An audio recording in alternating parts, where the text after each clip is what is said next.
Yes, good afternoon. Savva here from Football Heritage TV on what feels like the hottest day of the year. Maybe just because I've been in the garden cutting the grass. Anyway, enough of that nonsense.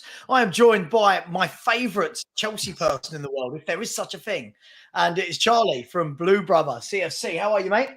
Yeah, mate, not too bad, not too bad. Yeah, obviously, kind of process the defeat on Sunday against West Ham, and now, yeah, just looking ahead to the Luton game Friday, and hoping we can get a few more faces through the door before the window closes. Which I know sounds mad, but yeah, we need a couple more. Yeah, I think for most clubs looking inwards at Chelsea are probably going more signing. You feel like you need more, but listen, we'll get into it in a minute. But looking at your squad, you still are light. It's crazy to say after all that money, you still feel very light in certain areas.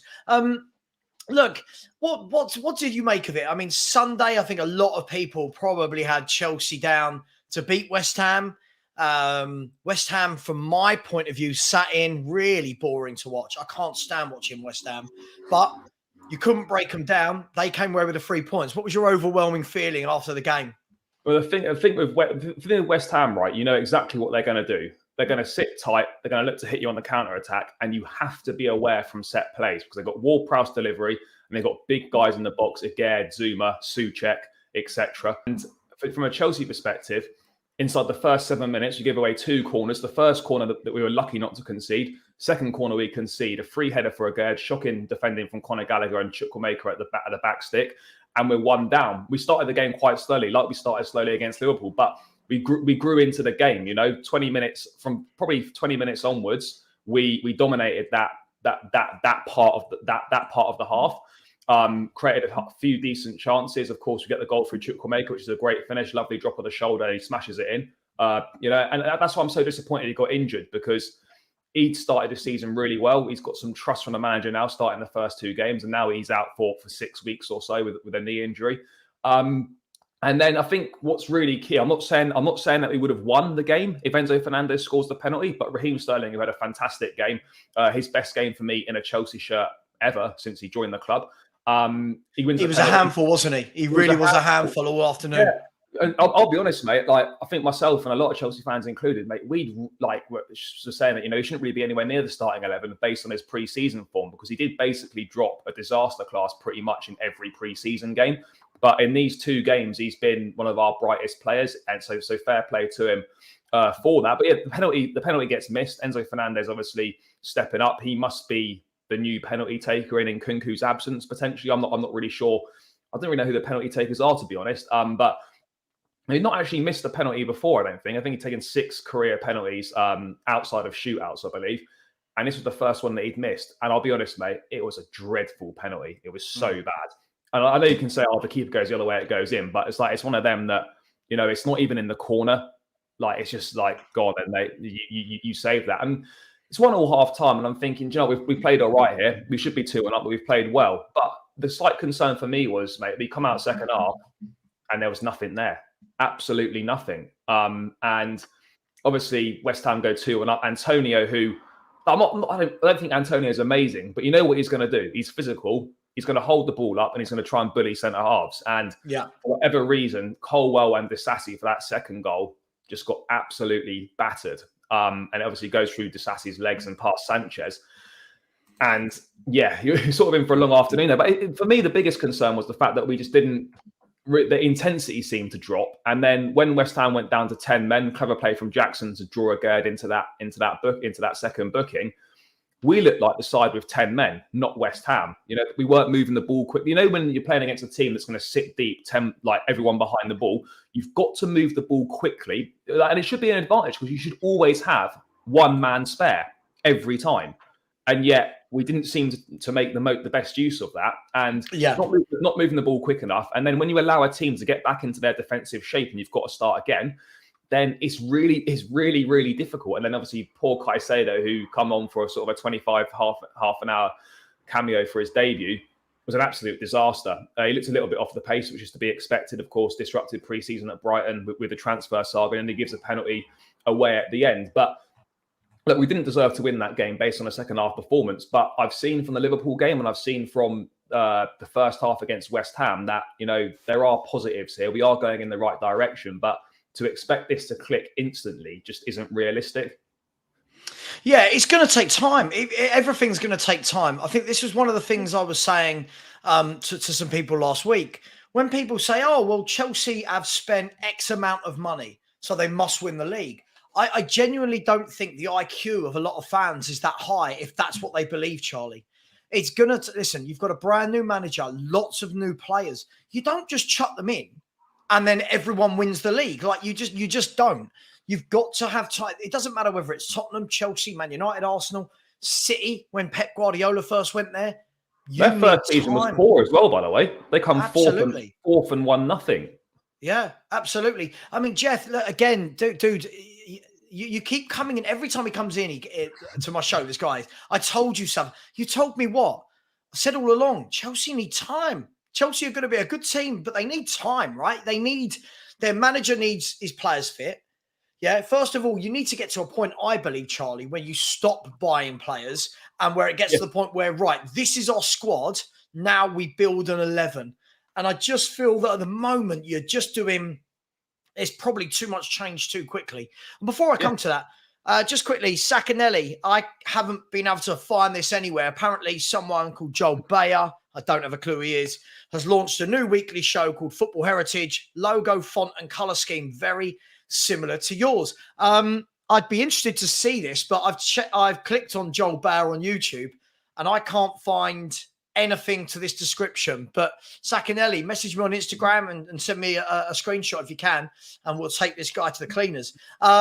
Just kidding. But Charlie, this is the problem, isn't it? I think football fans think that money equals instant success. It doesn't. This is the problem. Like, obviously we spent a lot of money and we are doing what teams normally do probably over 2 or 3 years, and we've done it in a year basically. And the spending will slow down. We're not going to constantly spend like this every window under these owners, but we've essentially revamped the entire squad. And once we add another one more attacking player this window, maybe another striker potentially as well. Once we add 2 more players, I honestly think this will be the squad we'll be working with, and it will kind of operate on adding 1 or 2 quality additions each window, or we're going on a 1 in, 1 out basis. We're not going to see this wholesale spending spree of loads of players coming in each window.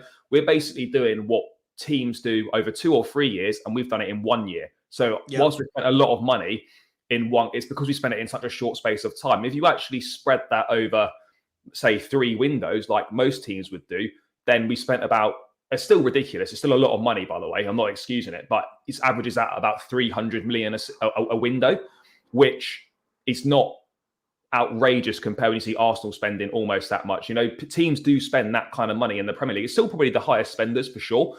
But if you divided it up like that, rather than just having it in such a short space of time, then, you know, it's kind of a slightly different way of looking at it, I suppose. But look, we need to settle. We've got a settled squad now. A couple more additions needed this window.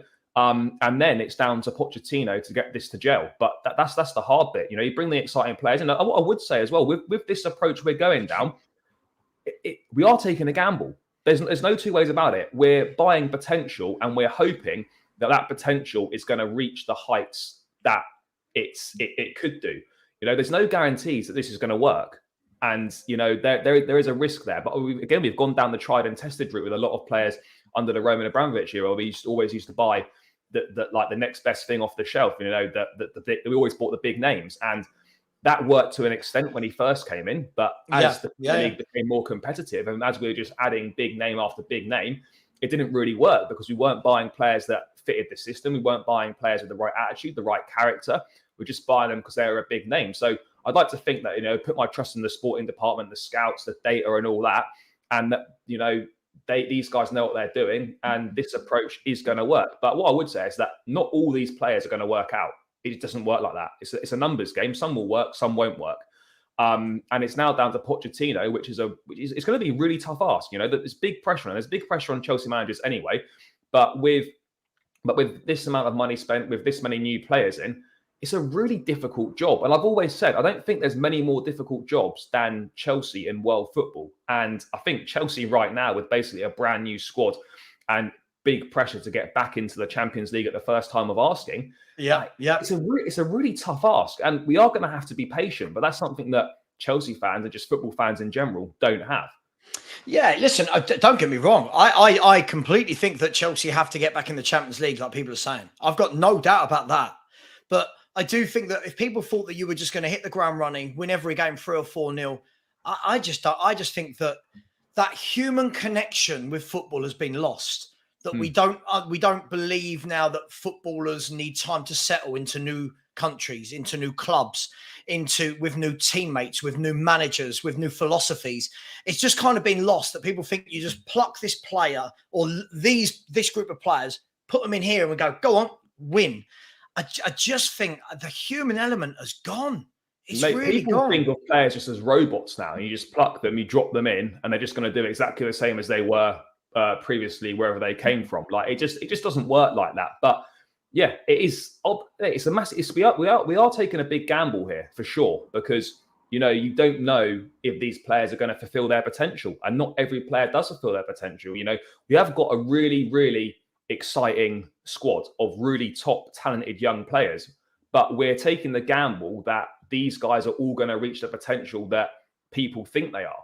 So you're putting a lot of trust in the scouts and a lot of trust in the recruitment team as well. So only time's going to tell if this approach is going to have worked. But I think there's players like Enzo Fernandez, which I think we can all agree on is going to be a star for Chelsea. I think the same with Moises Caicedo. I mean, obviously we haven't necessarily found him, but we've now got him through the door. I think he's going to be a star. I think Romeo Lavia has got so much potential as well. But Madueke, Mudryk, like all these guys, this is potential, and it's going to rely on them to reach the potential, and it's going to rely on Pochettino to create an environment and use his management skills to develop these players and get the best out of them. But look, I do feel confident for these two for this season. Yeah, I know we've not won in the first 2 games, and 1 point on the board doesn't make good reading, but the performances that I've seen, or the parts of the performances in the games I've seen, gives me confidence that we are improving, and this team is going to get better, and we will get there. But we have got to start getting the points on the board quickly, because it is a favourable start we're going to have. Our next 3 are Luton and Forest at home, with Bournemouth away. That's our next 3 games. We need to win all 3 of those games. As simple as that.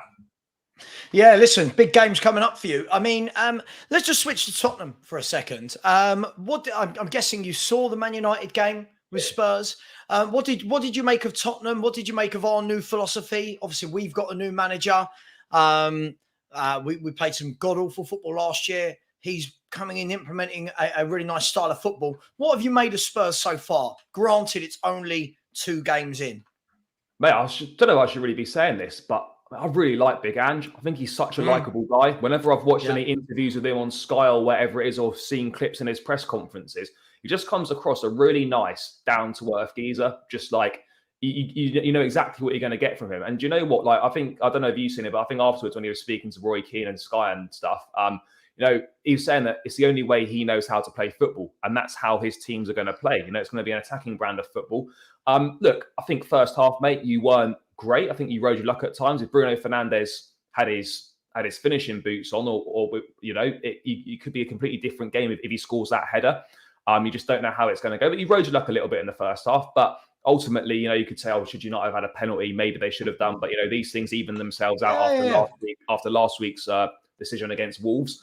But mate, second half, I thought you dominated them. You were a lot better than them. You created some opportunities. You took your chances, and they were just never really in the game. So look, I don't know what I'll put it down to. I think Spurs were really good. Rode your luck at times, but I don't know if it was Spurs being so good, or it's just because United were really, really bad. I think it's a combination of the both. I think Spurs were good, but equally, United were shocking, by the way. Like, they were really, really bad. The midfield looks all off. But I tell you what, mate, I wish we'd signed James Maddison. I think he's going to be an unbelievable player for you. Like, you can just tell already how quickly he's settled in. He's just class. Yeah, I mean, I saw him leaving the stadium on crutches. I don't know if that's just. I think it's a precaution. On that, a precaution. Yeah. So from what we're hearing is he's 50-50 to play at the weekend, but if he doesn't, it's purely just precaution. But listen, what I'm surprised that no one else came in for James Maddison. That was my I was shocked. At 40 million pounds as well. That's mad. Yeah. I can't believe no one else was on that. I mean, we know Newcastle were sniffing about a little bit, and I think they had some bids turned down in January, but I can't believe no one else was in for him. Yeah.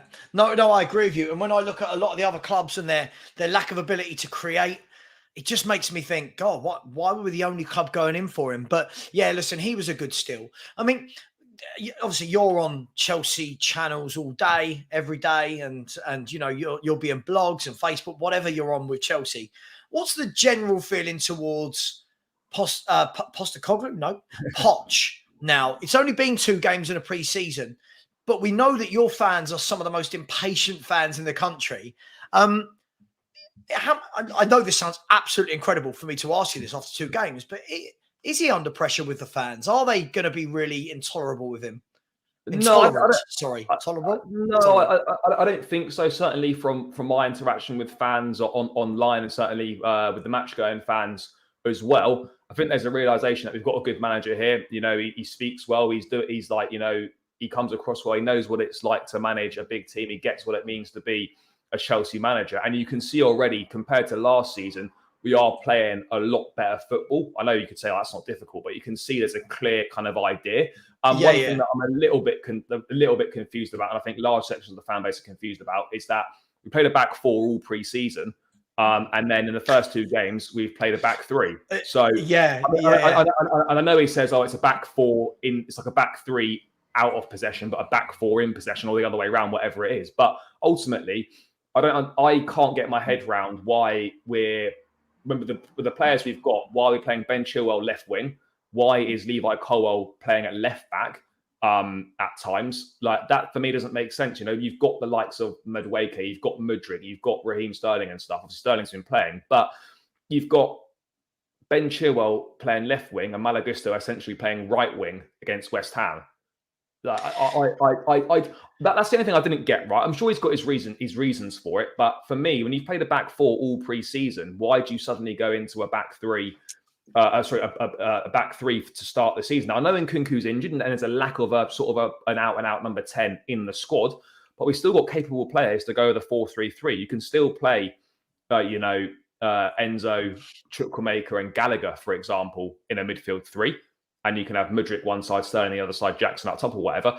But generally speaking, mate, I think there's patience amongst the fan base. The fans know that this is not going to be a quick turnaround. And do you know what it is, mate? I think fans can put up with, say, losing, as long as you can see that progress is being made and you can see that things are actually improving. Whilst the results might not be there yet. How long does that last? How long does that last? Yeah, that doesn't last long, mate. That's what I mean. Say we were to not win in the next 3 games, for example, or the next 2, for example. If we weren't to win both of those up to the international break, then maybe people start to get a little bit impatient. But I think from a Chelsea perspective, we absolutely have to give this guy time, because the whole premise of these new owners was they're going to come in and they want to give managers time. Already they've got rid of Graham Potter because it was untenable for him to stay. It was untenable. There was no signs of any tangible improvement. Okay, and it's got a very toxic atmosphere at the ground and all that sort of thing. But I think they will give Pochettino time. I think fans, it's hard because fans are emotional, and you say things in the heat of the moment during a game or after a game when you've just lost that you probably don't really necessarily think when you've slept on it and get out the next morning. But the reality of the situation is, mate, we have to start winning games. We have to get points on the board. But there's also an acceptance that it's also going to take time. So football is unique, where you've got to think long term, and I think it's in the long term over the next couple of seasons, this team's going to be really good. But you've also got to get results in the immediate short term. And that's really difficult. That's a really difficult balance to strike, particularly when you've got so many new players, virtually a completely new team. I think you look at the back 3 that played in both games, and a new goalkeeper. So I don't think people realize how important it is to have relationships between your centre backs and your goalkeeper. New goalkeeper in Robert Sanchez, and 2 new players in Disasi and Levi Colwill playing either side of Thiago Silva. Even then with Gusto on the right hand side, and Gusto on the right side as well. So if you're looking at that 5-man unit, right, or 6 if you include the goalkeeper, That's 4 out of that 6 that have played against West Ham or played against Liverpool that are new, and they've all got to get to know each other's game. So I'm not making excuses, because we should have done better, really. But that is the reality of the situation, is that, a lot of the unit is new. The whole team is virtually new. Yeah. So these things are going to take time. I know it sounds boring and it might be sort of a bit of a cop-out answer, but it is going to take time. I'm under no illusions that we have to get results, and we will be demanding results as fans because of the money we've spent and because of the size of the football club and the quality of the players we've got. And now the pressure is going to be on the manager to try and get these results as quickly as possible. And for me right now, mate, I think when you're a new manager, new squad, certainly to start with, just get the points on the board any way possible. The performances will come later on. I'm not bothered if we win games 1-0 and it goes in off someone's arse, and it's all good. We'll take it. Get the points on the board, and the performances will follow once we've had more time on the training ground, getting to know each other more, get to understand the manager's style and all that sort of thing a bit more.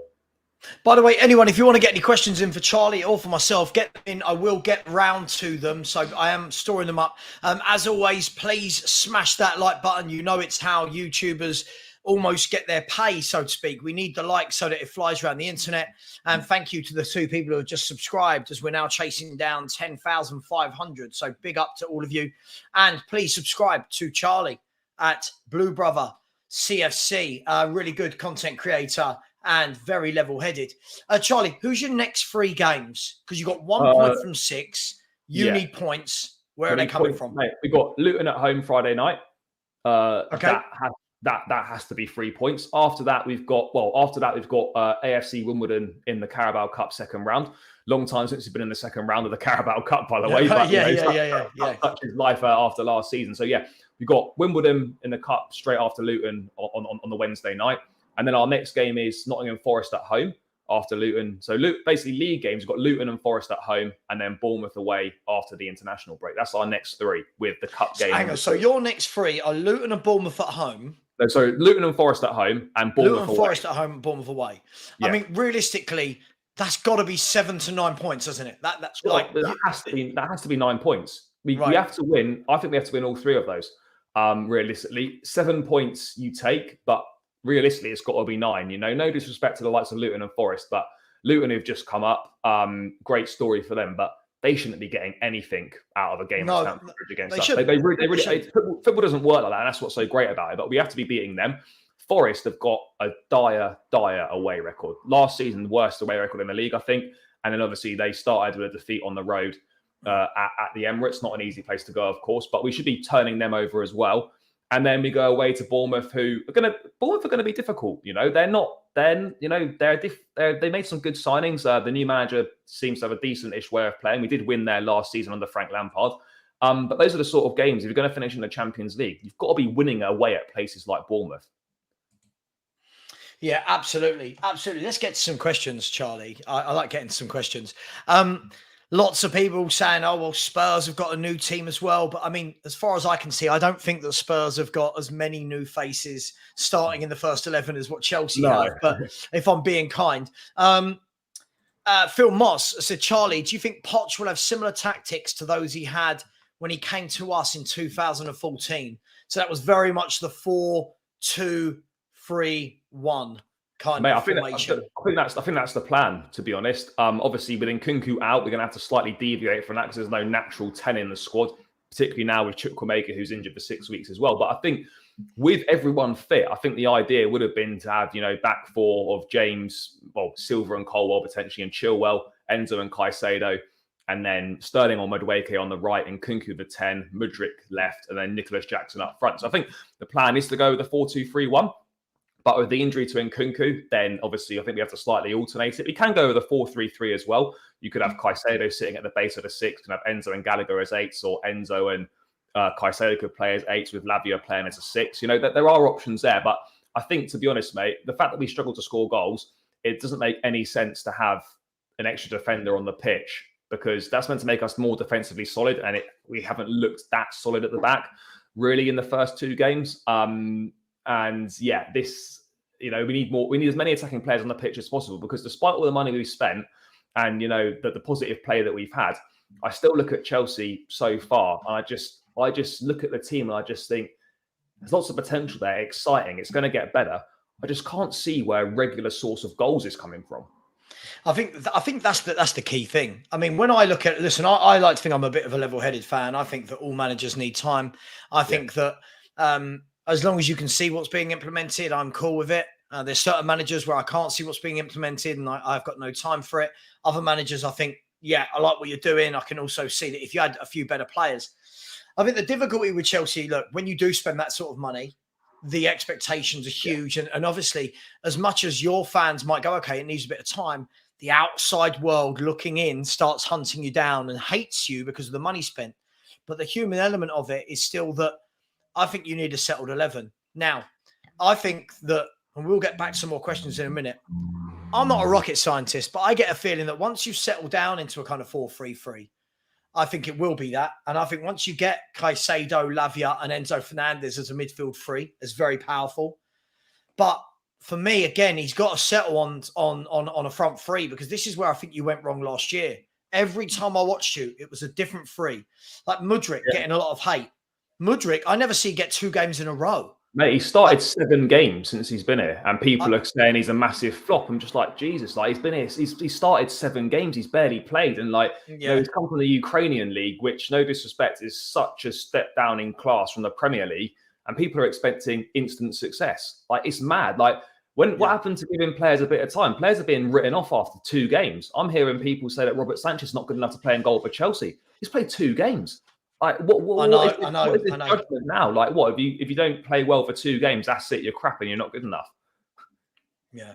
No, listen, I agree. And I mean, Ash, I do think when you're saying that midfield has very little creation, but that is what the forward three is meant to be there for, right? And, Caicedo will drive forward with the ball. Enzo Fernandez will get on the ball and start passing it about. I just feel that I think you've got to get back to a 4. I think a lot of people were shocked. Sure. My brother-in-law is Chelsea. And so is my father-in-law. They're both Chelsea. And they both said the same thing. They couldn't believe it, that all pre-season you played with a back 4. We're playing some nice stuff. And then the first game of the season, it's wing-backs. And they were like, hang on, why have we done this? If this was the plan, why wasn't this done in pre-season? So that must be a slight concern that Potter's done that. I get it. You've had some injuries, but I think it's to do. I personally feel it's probably to do with the Nkunku injury. But again, like as I said, we still have options to play a back 4. We've got enough midfield players to do that. You can play Chukwuemeka in the 10. You could still have a pivot of Enzo and Gallagher. All right, it's not ideal, and Gallagher's not necessarily a pivot player, but you've got Andre Santos, who's had a very good preseason. That's not kicked a ball this season so far. So, there are options in there to go to the back 4. So I don't really know. I don't know the answers to it. I'm not like concerned about it or anything. I don't think Pochettino's like the sort of guy that'd be like, oh yeah, for fun, we're just going to do a back 4 all pre-season, and then surprise guys, let's play a 3. There's obviously reasons for it, reasons that for me don't really make much sense, but I'm sure he's got his reasons for it.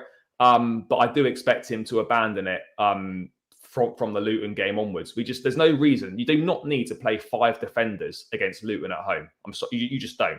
Or not for that matter. You just don't need it. Yeah. No, listen, I completely agree with you. Look, I agree. I think that people call players flops now far too easily. Like, it's absolutely mental. And if you remember, certain players came into the league and they weren't great when they first joined. Thierry Henry wasn't great in his first year. I remember Didier Drogba didn't hit the ground running. Sonny at Spurs. I mean, even Gareth Bale, when he first went to Tottenham, he wasn't great. He was almost going to be sold, wasn't he? When he was playing as a left back. I think the problem is fans want everyone to be brilliant because of the price tag. And listen, let's be fair, the price tags have moved with the times, right? Yeah. But footballers are still human beings. Like if I'm good at something, if I'm that good at something, whether you pay 10 million for me or 100 million for me, I'm still that good at something. Does that make sense?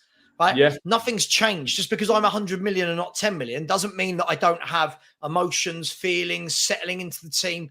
But what I do think is I think Chelsea really need to very quickly hit that ground. Very quickly. And I only my opinion. I think if you don't win at least 2 of your next 3, if you don't take 7 from your next 9 league points, I think you're going to be right back to where you were with fans calling for Poch's head. Is Poch the right man? So he's under pressure, I think, and I don't know if he's ever had to face this. All Chelsea managers are under pressure, and just on price tags. Like, it's annoying when people use a price tag against the player as if they set that price tag. Like, I agree. Like, the expectation, as you say, like, if someone's paid 10 million for me or someone's paid 100 million for me, the expectation is for that player to deliver regardless. Like, you're bought into a football club to deliver and do a job for that team, whether you cost 10 quid or 100 quid. So, like, what I know there's obviously expectation when more money's been paid, of course, but ultimately, the players don't set their price tags. I really don't like the narrative on price tags and people getting hammered that, he's not playing well and he costs this much money. Well, if you're not playing well, it's a problem regardless of how much you cost. So, I don't like the price tag narrative that gets banded about, and not just for Chelsea players, but players in general. Yeah, listen, for me, I think it comes down to a number of things. First and foremost, I think it's about how many minutes are those players getting. I'm a huge fan. In everything I do, people will always hear me use the term consistency. For me, I don't think if a player scores a goal, he's the world's best player. I don't think if he doesn't score, he's the world's worst. For me, I want to see that consistency. So, for example, Richarlison at Spurs. Next time he scores a goal, loads of people go, "Oh, you're in the mud. Look at Richarlison." No, I need to see that consistently. Yeah. You can't score a goal. We need to see that game in, game out. I'm not saying you have to score 38 goals a season and score in every game, but you've got to show a run of, all right, I've played 10 league games, I've got 6 goals and an assist or something, right? And this is what we're not doing. Like, Mudryk doesn't get that opportunity at Spurs. It's like people saying, "Oh, Solomon's a flop at Spurs," because he hasn't started both his game and he's had 10, 15 minutes as a sub. It's really, really tough. Just going to some comments and then I'll come to some questions. Hugo Bosswood has said, "Money Chelsea spent, they should be competing." I just think this is ludicrous. I don't think it works. But the game's completely different from, if you look at 2004-05, the Premier League was nowhere near what it was now. It was Arsenal. I agree. You didn't have City, you didn't have Newcastle compete, you didn't have teams like Brighton, Villa, etc.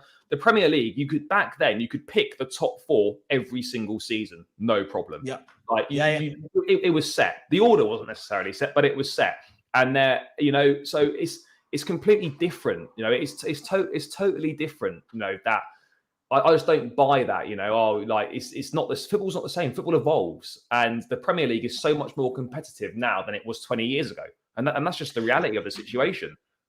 But before we get some more questions, I just want to confirm: if you don't make Champions League though this year, that's a failure this season for sure. Right, that needs to be put as a failure. Right, forget winning something. Forget winning something for the moment.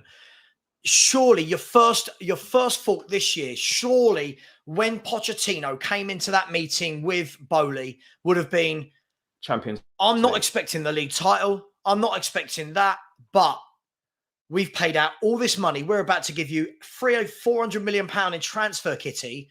You've got to deliver Champions League so that we can start making some revenue back. Surely that would have been a prerequisite to him joining and that being a success, wouldn't it? Yeah, absolutely. Because, part of this big spending spree is the fact that, to help get money back into the club and the revenue, we need that Champions League revenue. It's as simple as that. Yep. Whatever it is, the 100 million or whatever it is that you get, that this level of spending is not sustainable. And we do need revenue to come in from the Champions League. So whilst as a fan, the FA Cup or the League Cup and trophies are great, like for the club's perspective, the Champions League is probably more important than a League Cup. I would say, maybe. Who knows? But absolutely, mate. There's no 2 ways about it. It's a failure this season if we do not get in the Champions League. It's as simple as that. We simply have to do it. So let me ask you then. And big up to lots of people are coming in from. I think Carefree Lewis has chucked a few people over. So big up to you guys. We're talking about Chelsea. We'll move on to Spurs in a bit. I'm interested to see where you think and where all the Chelsea and Spurs fans think that we will come versus where you will come. I can't help but look at your squad and think that I don't think it matters what you do, what 11 he puts out. You need a goal scorer. Mate, they're so hard to find.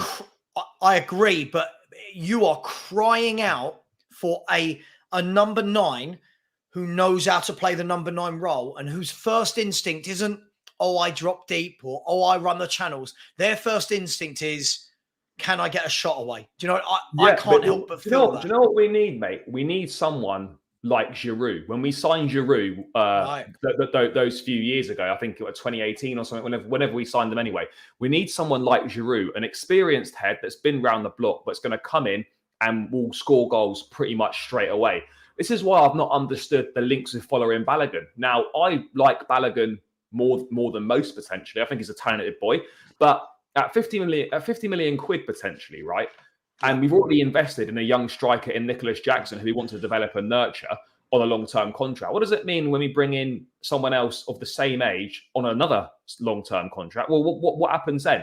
Do you know what I mean? And not to mention the fact we've got Amanda Broja on the books as well, who Pochettino, speaks highly of and wants to give a chance. So you're looking at going down a more, experienced option up front. Maybe if it ends up being someone unknown, I don't know. But you look at the players, centre forwards, a bit more experience. I mean, with Ezo, his experience could be 25, given the bracket of age that we're shopping in. But I don't know. The Vlahovic thing always gets brought up. I mean, I don't think Chelsea and Pochettino like Vlahovic that much. But again, it's one of those, mate, where if we get a bit desperate towards the end of the window and Juve lower their price, we want to get rid of Lukaku, then maybe that might change. But I'm looking at other options, and I think of experienced players. And, I would have thought, well, maybe before Mitrovic went to Al Hilal, Mitrovic could have been a good shout, potentially as an option. But I'm looking now, you look around and think Taremi at Porto is, an experienced guy. He's scored a lot of goals,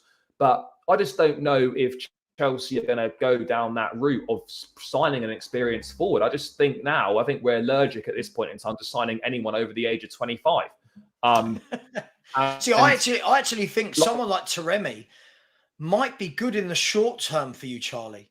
Like, listen, I think if you're buying a player and you want him for the next 5-10 years, he's not your guy. But if you're looking for a seasoned pro that's played European football, that scores goals year in, year out, I like Taremi. I think he's a good goal scorer. Is he going to do all the other bits that we want? Like, remember growing up, people wanted strikers to put the ball in the net, or as my mate always says, put the biscuit in the basket, right? Nowadays, you're like, now they want link-up play, they want hold-up play, they want them to drop deep. Right. Like, what's happening to a striker just being in the box and putting the ball in the back of the net? Like, this is why Haaland is so refreshing. I know there's more to his game than just goals, but he's very much just a penalty box guy. Look, I might not touch the ball that much. When the ball comes in the box, you better believe I'm there and I'll score. Those are a dying breed of centre forward, in my opinion. I think the role of the centre forward has totally changed. But you talk about someone like, Taremi, even someone like En-Nesyri at Sevilla. I think West Ham have looked at him as well. I think he'd be a good striker for you. He'd be a really good target man.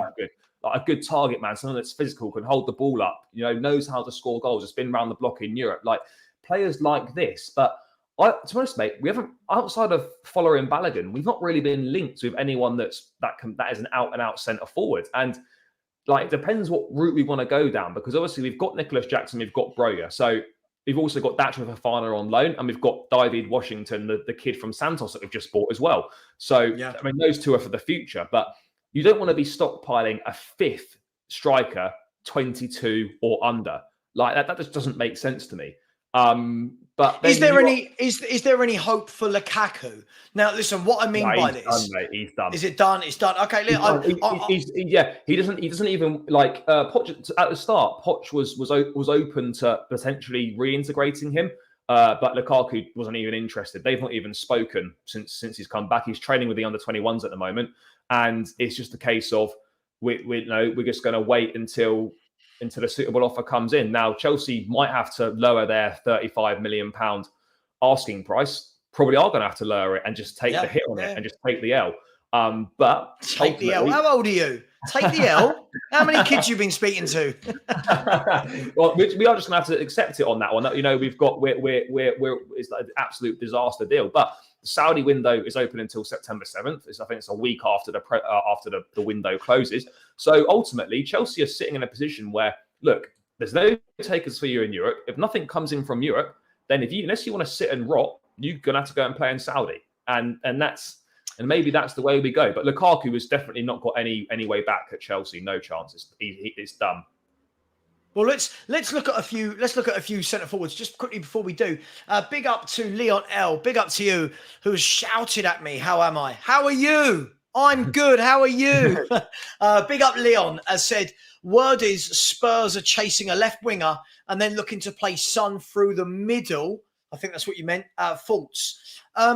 Yeah, I've said all along, I don't think Sonny anymore is a lethal left-sided player.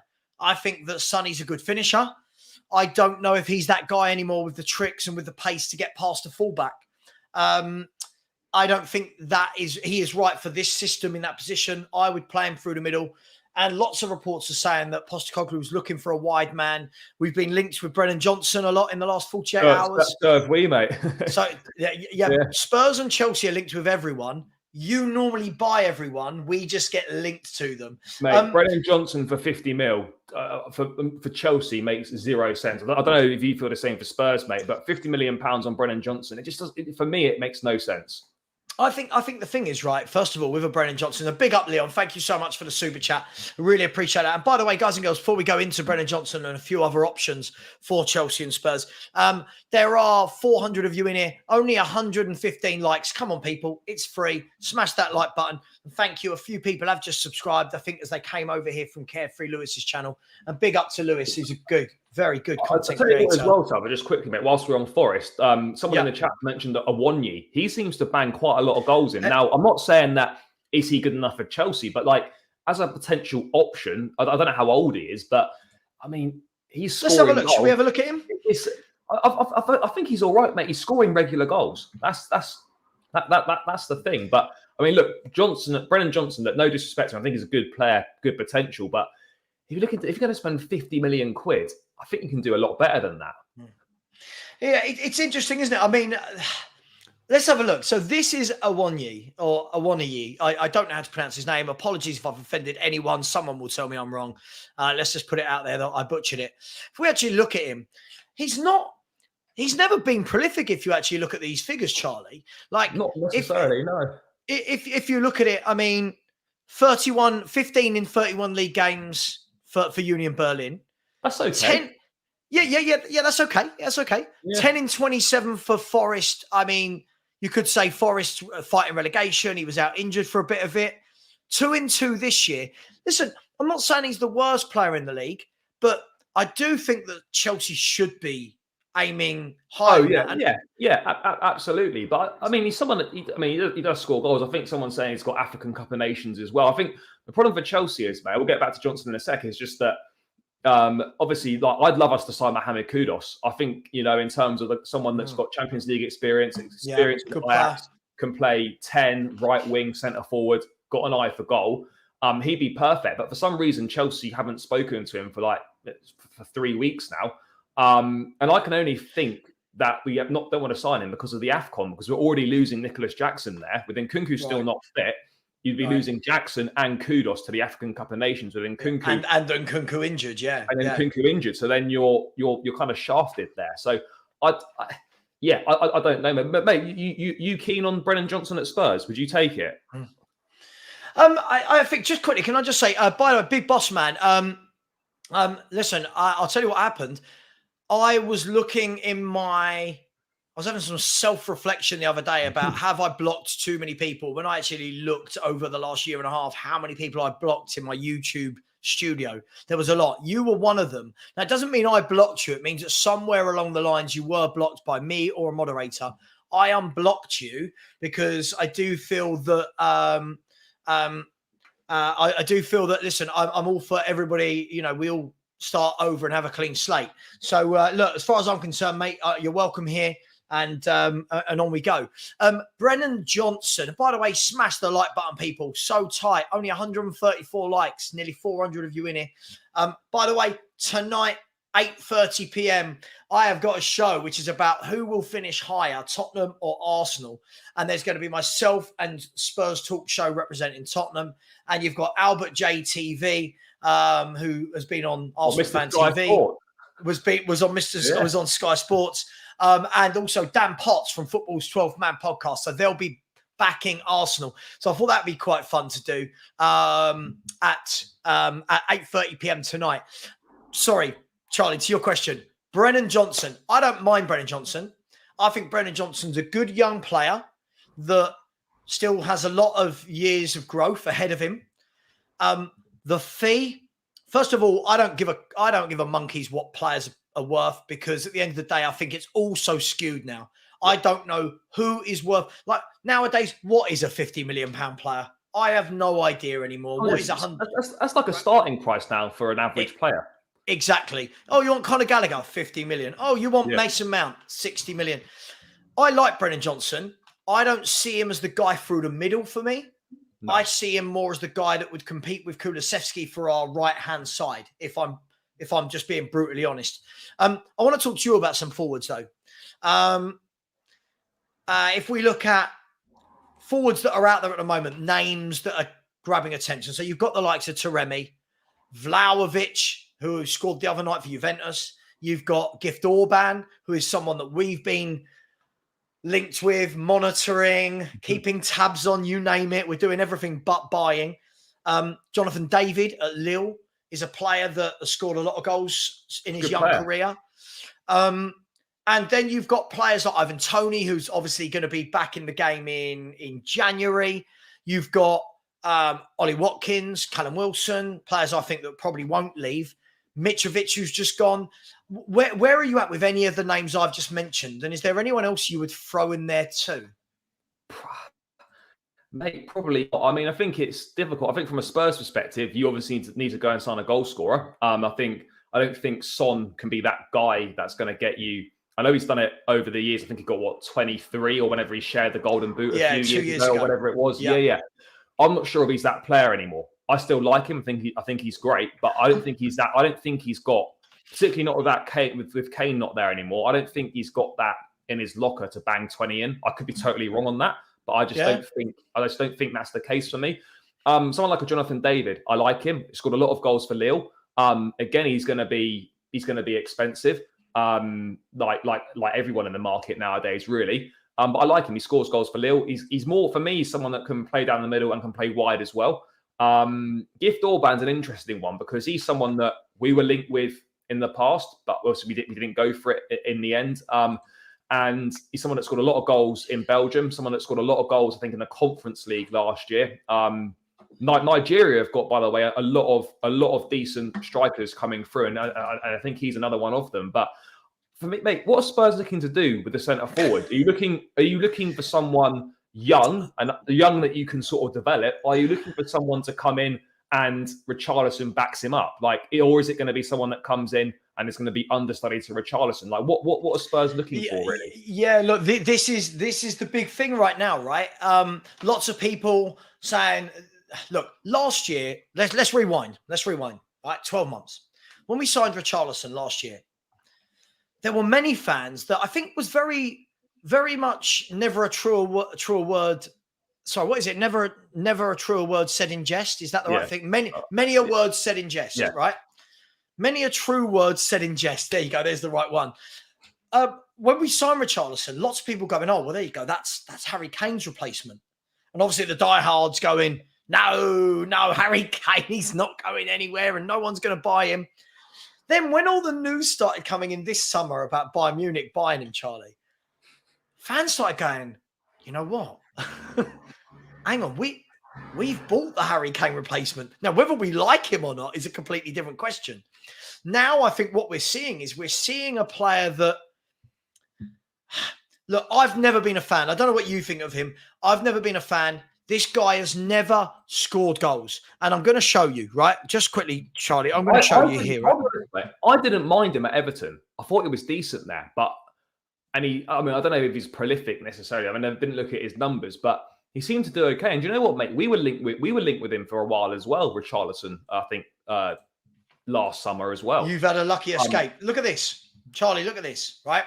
So this is Richarlison. This is his total career.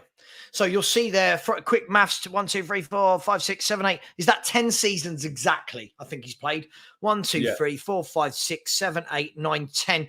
This is his 10th season as a pro footballer.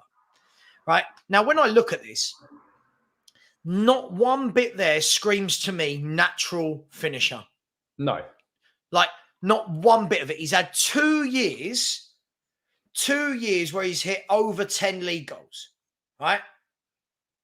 2 years. And somebody said to me that 5 of those 13 were penalties. So even in that season, he's got 8 goals from open play. Now, I'm not saying, Charlie, everyone has to score 30 goals a season. Yeah. I'm not. But for me, if you are going to lead the line, and all jokes and banter aside, we're a big club, Tottenham Hotspur. If you are going to lead the line at Tottenham Hotspur, we've had Robbie Keane. We've had Jermaine Defoe. Berbatov. We've had Klinsmann. We've had Sheringham, Ferdinand, Berbatov, Harry Kane, Teddy Sheringham twice. We've had even the likes of Chris Armstrong, who had a much better goal scoring record than this. You can't be playing week in, week out with... Mate, Pavlyuchenko banged more goals than that, didn't he? Sorry, just quickly, by the way. Sorry, I'm blocking people for extra views, comments. No, I unblocked a lot of people because I think, you know what? If I was blocked somewhere, I'd like a second chance. So, come on, let's not always be so skeptical about absolutely everything. I mean, how many people do you think are blocked that it would make a difference on my views? Jesus Christ. Look, that goal scoring record is really, really poor. And the upshot of it is he's got 89 career goals in all competitions in 321 games. So it's less than 1 every 3. Spurs fans, a lot of them, I think, are living in this hope that he's going to come good. But we've got 10 years of evidence. It's not good for a centre forward. If he's playing wide, that's slightly more okay. But yeah, as a centre forward, if he's going to lead the line, then he's got to do something that he's not managed to do in his entire career and get to a strike rate where he's really getting 1 in 2. I hope this is sarcasm. No. 1 goal for Brazil doesn't tell you he's an actual finisher. It was a good finish. Though, like when you watch him for Brazil, he does. I'm not saying he's amazing, but he looks a much better player for Brazil than he does for Tottenham. Now I know they play in different ways, and he's going to have better quality around him in that final third, of course. But I do think there's a player there. I'm not saying there's a 20 goals a season guy there, but I do think there's someone that could get you. When you say there's a player there, I think his touch is crap. His passing is average. He doesn't score many goals. He doesn't bully centre halves. I don't know what. I don't know. But when you watched him at Watford and Everton, right? And I know that's 2 teams less than Spurs, and he's probably a big fish, small pond at those clubs. I'm not saying he was prolific by any accounts, but he was a standout player in both those teams. Now you could put that down to him being better than it, like the rest of the players not being that great. But he's gone to Tottenham. It's a step up from Everton. Of course it is.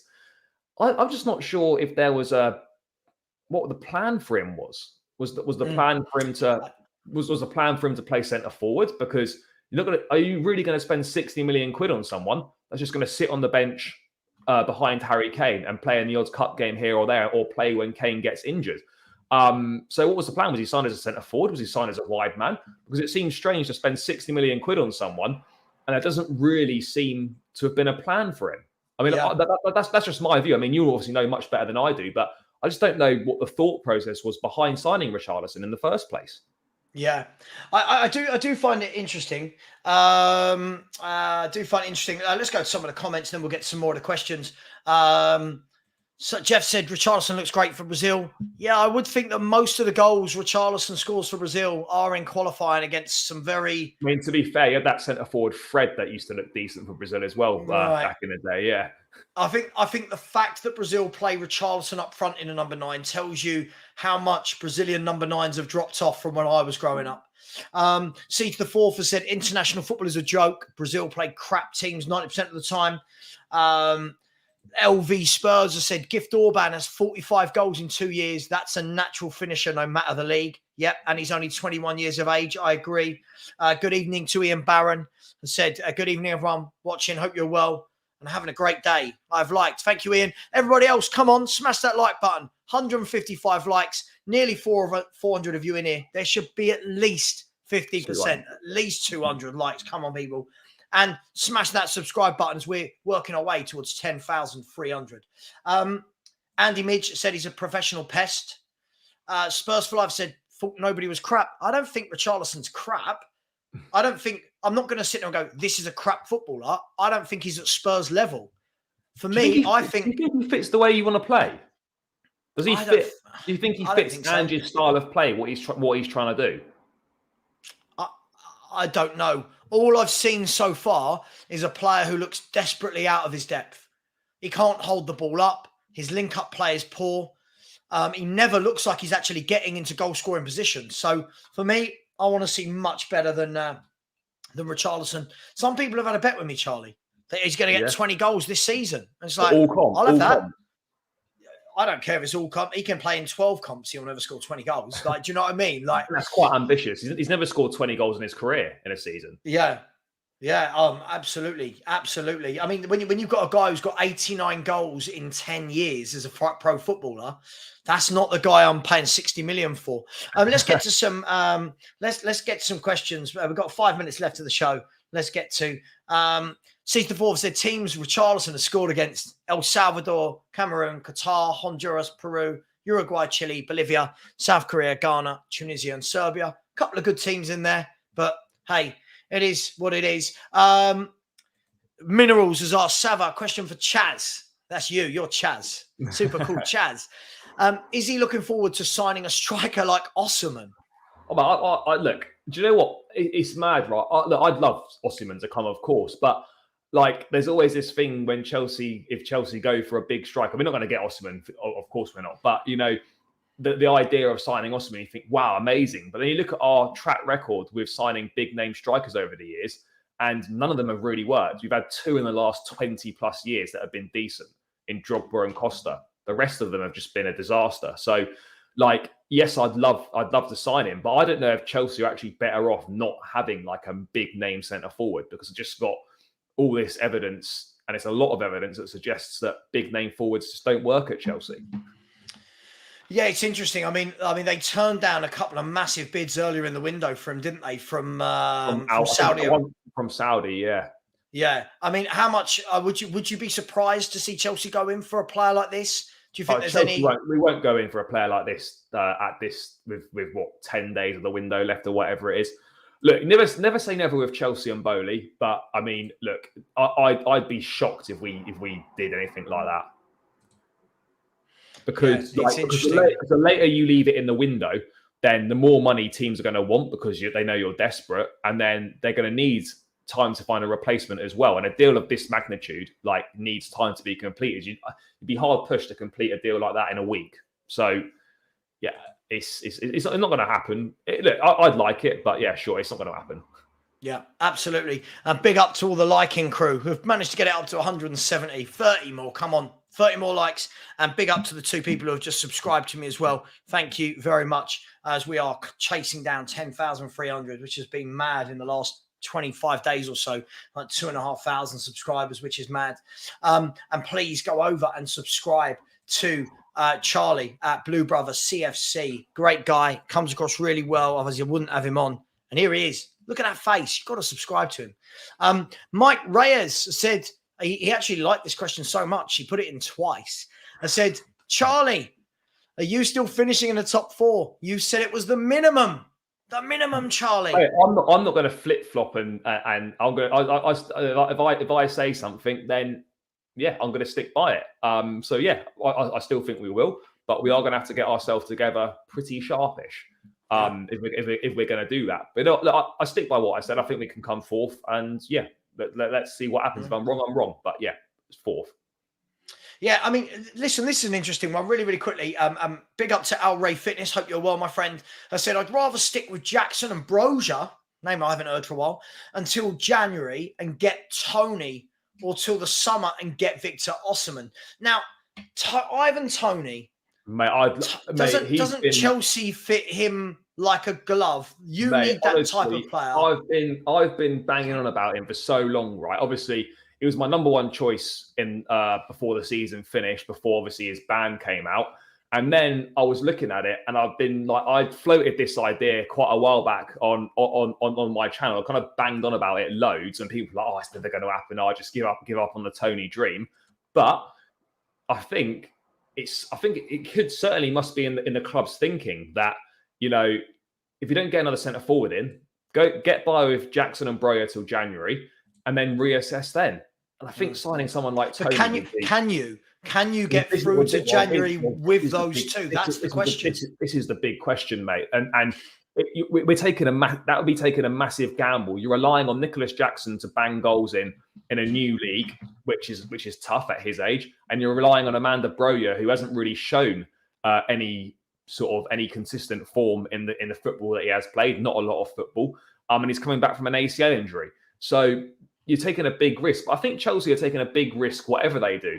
It's a big risk going with what we've got, and it's a big risk to bring in another centre forward as well, because they might not work out either. So whatever we do is going to be a risk. But if we can find someone in the market, the right profile that fits the way the club want to play, that Poch wants, that we can develop and he can score goals, let's do it. But I don't want us just to bring a centre forward in for the sake of bringing one in. It's got to be right for the club. Yeah, absolutely. Let's get a couple more questions. I'll big up Perchy. Perchy's just subbed to you. Great guys, Perchy. Thank you, mate. Thank you. You two should do something together as well. You'll like each other. Yeah, mate. I'm down. Just get in touch. No problem. But Perchy does eat lemon-flavoured lollies, which I've had to talk to him about. It's just not the one. It's not the one. Let's have a look. I want to get to a last couple of questions before we wrap up. I've only got a couple more minutes, and thank you for going a couple of minutes over, Charlie. That's fine, mate. I am on at 6:30 with Henry Wright TV. You all know Henry. I'm going to redirect you all there anyway. But please join me and Henry at 6:30. I think Sean Spurs Talk Show will be joining that as well.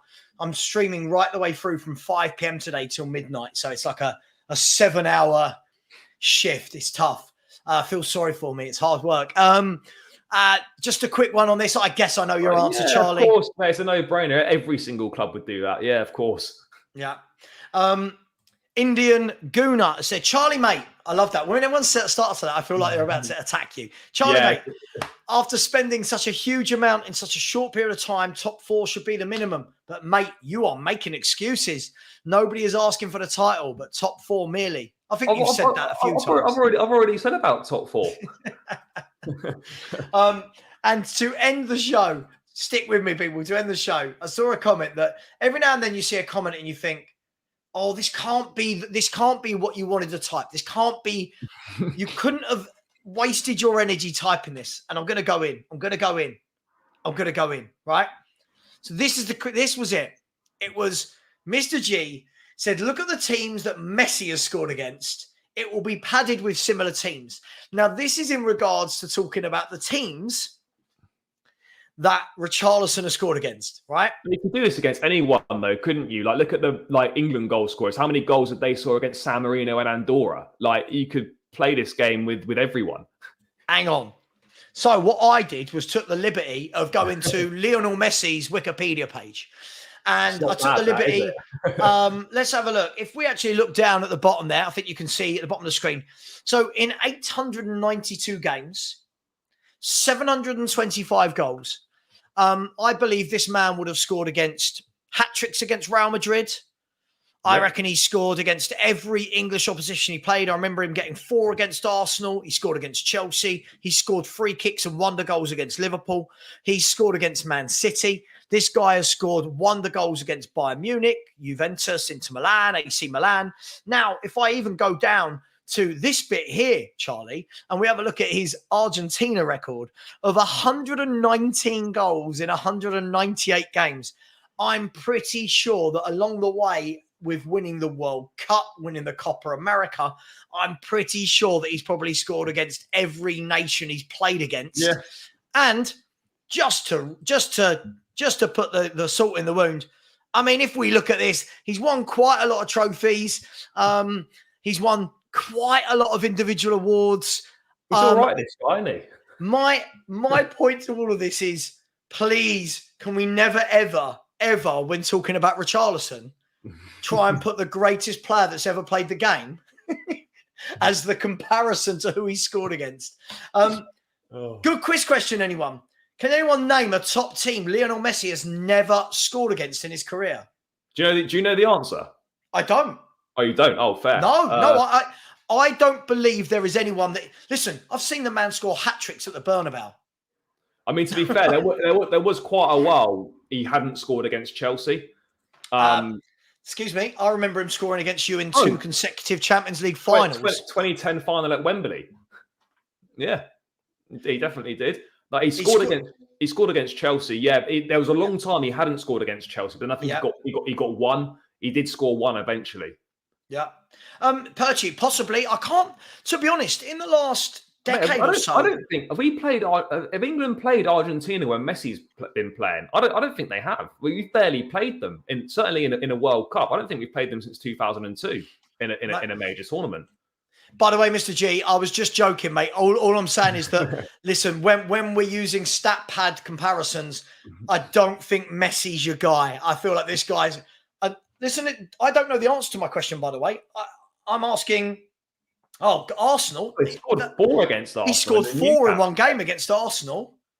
Hang on. Should we do a little search? Hang on. Mate, I think it depends what you're defining as a top team. Teams that Lionel Messi has never scored against. According to Sport Bible, 3 times in the 2009-10 Champions League season when Inter went on to win the competition. So apparently it's Ruben Kazan. Yeah. Oh, big hitters. Benfica. Yeah. Udinese, Napoli, Cadiz, and Murcia. Fair. Mate, that's not bad, that, isn't it? That many games, you've only not scored against, what, 4 or 5 teams? He has scored against Liverpool. I remember really clearly. No, he has. I'm pretty sure he didn't wrap in like a 40-yard free kick against Liverpool or something. Possibly, but he's definitely scored against them.